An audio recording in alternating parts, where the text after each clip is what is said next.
Jesus gave him back the hope and confidence which he lost. Hope that his life is not ended and still there is a long way to go. The confidence that he is well enough, strong enough, and normal enough to walk his path forward.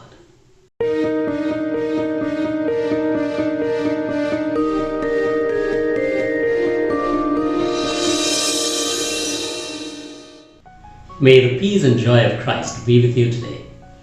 Today's Gospel, which is taken from St. Luke chapter 5 verses from 12 to 16, has one of the most beautiful miracles by Jesus. Jesus healing a leper. And we know why it's so beautiful. Leprosy was not like any other sickness that Jesus healed. It was a dangerously contagious skin disease. And a whole chapter in the book of Leviticus speaks about it, chapter 13. And even today, we experience the seriousness and the danger of contagious disease, though differently. Due to the leprosy, the man in the gospel lost almost everything. He became isolated, outcast, untouchable, and undignified, and was denied almost everything by the society and was reduced to nothing. That is where Jesus enters and gives back to him the things that he lost. Jesus gave him back the place and space that he lost in the society, in the synagogue, and in the family. Jesus gave him back the dignity as a human person which he lost. Jesus gave him back the hope and confidence which he lost. Hope that his life is not ended and still there is a long way to go. The confidence that he is well enough, strong enough, and normal enough to walk his path forward. Jesus was making him whole. We see Jesus going beyond the then existing custom in dealing with the lepers and breaking the boundary wall in order to reach out to the leper and to cure him.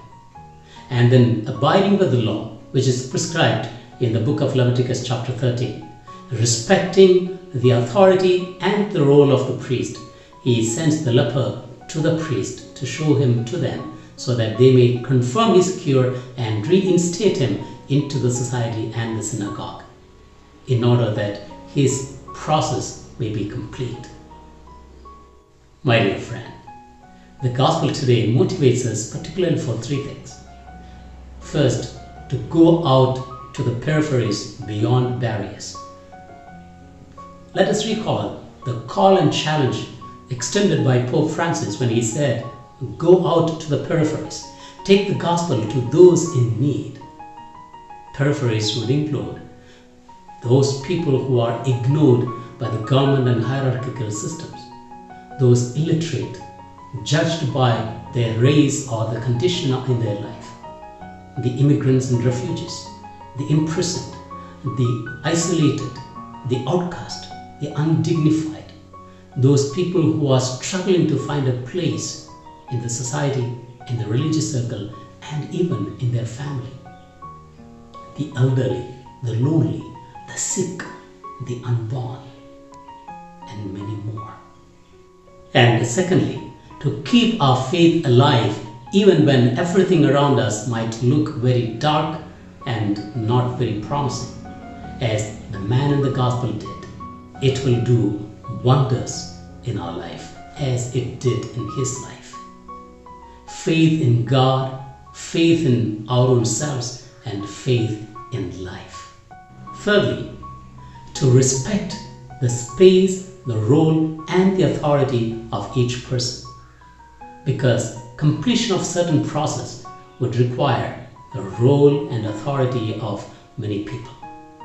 My dear friend, it is time for us to respond to the call, to accept the challenge, and to move to the peripheries with faith, trust, and hope. May the words of Jesus heal us and redeem us. Amen.